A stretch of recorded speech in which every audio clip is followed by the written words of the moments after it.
মেয়েরা আমাদের সমাজের গর্ব। আমি আজকে 14ই আগস্ট এই দিনটাকেই আমরা পশ্চিমবঙ্গ সরকারের পক্ষ থেকে কন্যাশ্রী দিবস হিসেবে ঘোষণা করেছিলাম। দেখতে দেখতে 12 বছর আমরা পার করলাম।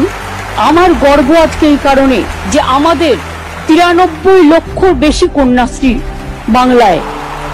আমি নেক্সট ইয়ারে চাই এটা 1 কোটি হোক। কন্যাশ্রী দিবসে সব কিশোরীদের আমার আন্তরিক শুভেচ্ছা।